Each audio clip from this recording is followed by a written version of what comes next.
tuan-puan yang tengah berkira-kira nak beli emas, tuan-puan pun kena tahu apa kriteria emas pelaburan terbaik. Supaya bila tuan-puan tahu ni, tuan-puan buat keputusan yang betul. Bila buat keputusan yang betul, barulah kita boleh untung dengan pelaburan emas kita ataupun untung dengan simpanan emas kita. Kriteria emas pelaburan yang terbaik, yang pertama, mestilah harga per gram tu rendah. Okey, harga per gram rendah. Okey, kalaulah ada syarikat A. Syarikat A ni harga per gram dia 500. 1 gram. Ada syarikat B. Harga per gram dia 800 1 gram. Kalaulah tuan-puan ada simpanan yang nak tukar jadi emas cuma 10,000. Dengan syarikat mana tuan-puan dapat gram emas lebih banyak? Mestilah syarikat A sebab harga per gram dia lebih rendah. Jadi simple kan? Jadi tuan-puan boleh faham kenapa kriteria pertama ialah harga per gram lebih rendah. Tapi adakah harga yang per gram paling rendah ni yang terbaik? Tak juga. Kena tengok lagi ada kriteria-kriteria yang lain. Apa lagi kriteria emas pelaburan terbaik? So pertama harga per gram rendah. Yang kedua, spread. Spread rendah. Spread pun kena rendah. Spread ni apa? Spread ni beza harga beli dengan harga jual. Okey, selisih harga beli dengan harga jual. Okey, macam mana nak tahu spread ni? Kalau dekat public gold tuan-puan, spreadnya sekitar 6 ke 9%. Okey, kalau public gold, spread selisih harga beli dengan harga jual sekitar 6 ke 9%. Boleh tak saya nak kira sendiri? Saya nak tengok betul tak Dr. Lukman ni cakap 6 ke 9%? Boleh. Tuan-puan buka je apps public gold. Okey, tuan-puan dah buka apps public gold tuan-puan. Kemudian pergi dekat shop.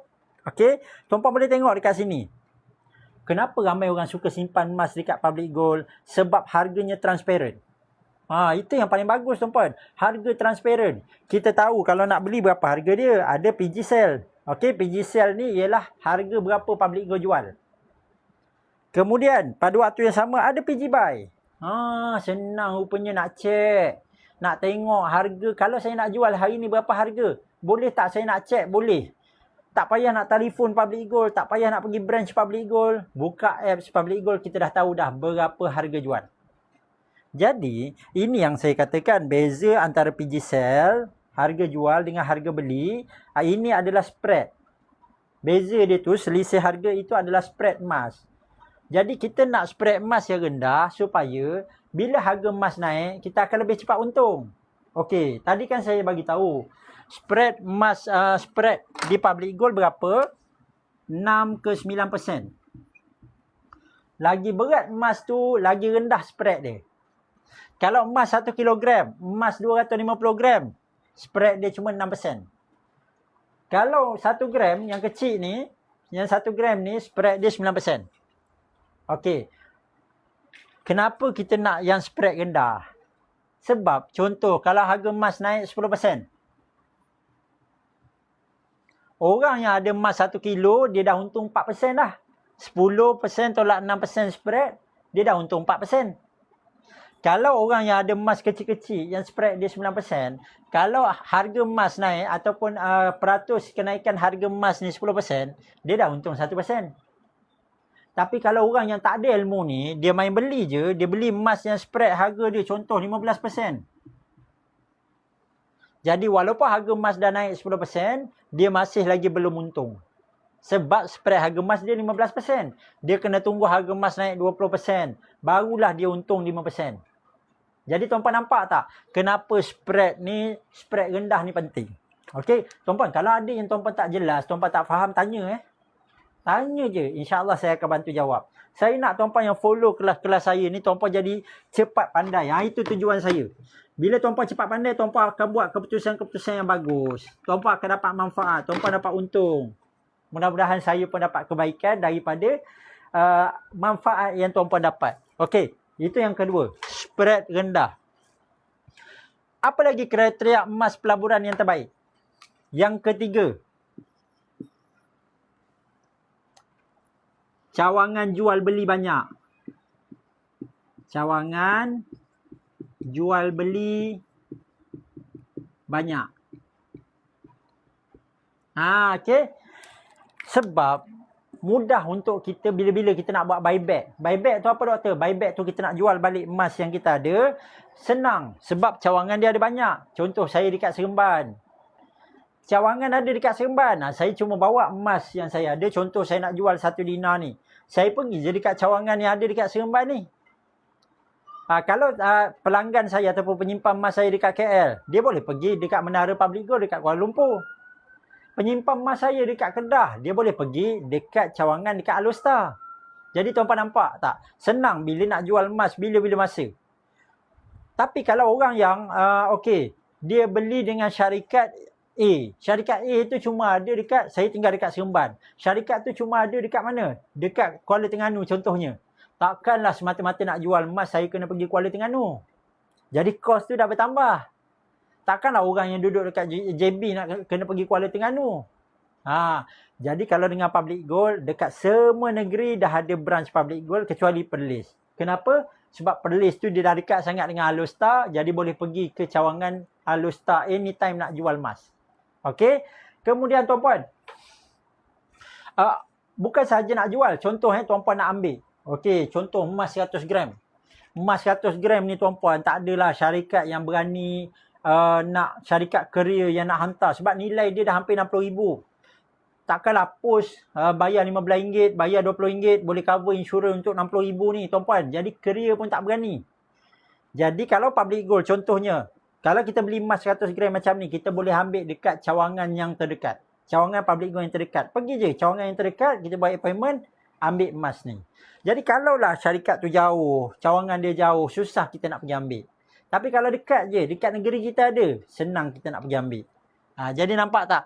Kriteria emas pelaburan terbaik, kenalah cawangan jual beli dia banyak. Kemudian seterusnya apa lagi tuan-puan? Okey, syarat jual beli. Syarat jual beli emas tak cerewet.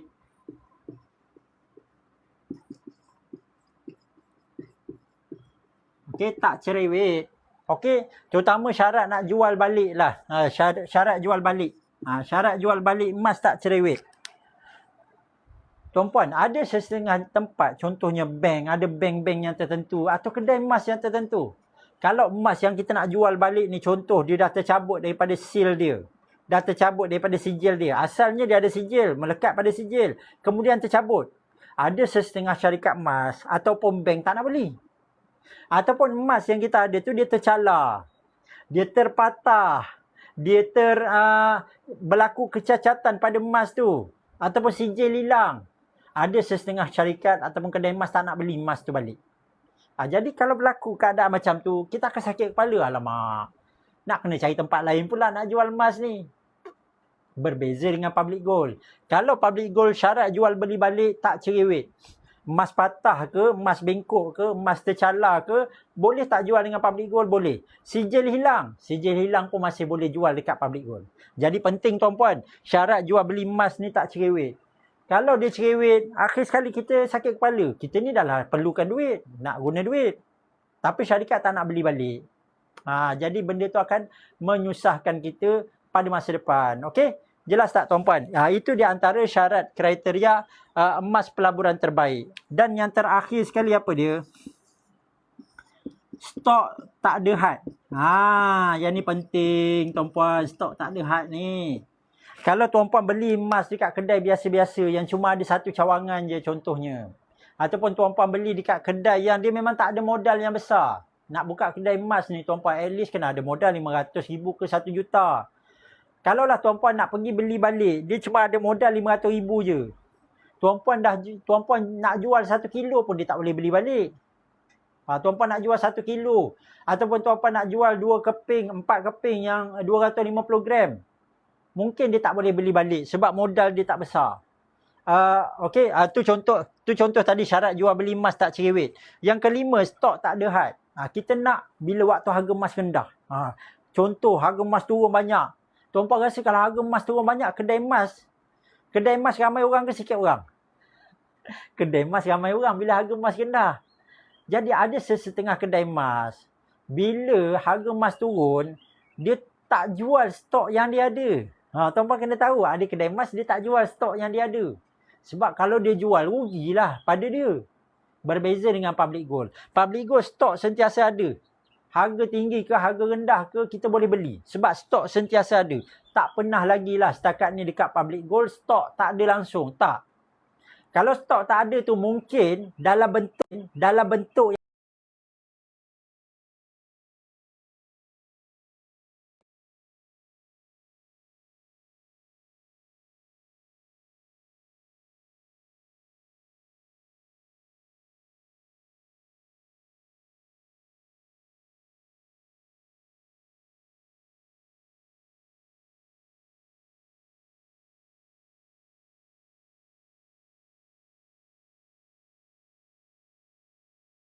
yang kita dapat semua kriteria emas pelaburan yang terbaik. Harga per gram antara paling rendah dekat Malaysia. Spread antara paling rendah dekat Malaysia. Cawangan jual beli emas banyak. Ada dekat seluruh Malaysia. Syarat jual beli balik emas tak cerewet. Dan stok sentiasa ada dan tanpa had. Dan tuan-puan, jual beli emas dekat public gold patuh syariah. Tuan-puan tak perlu risau. Tuan-puan beli emas dekat public gold, peace of mind. Nak beli senang, nak jual senang. Tuan-puan nak pajak, nak arah pun senang. Jadi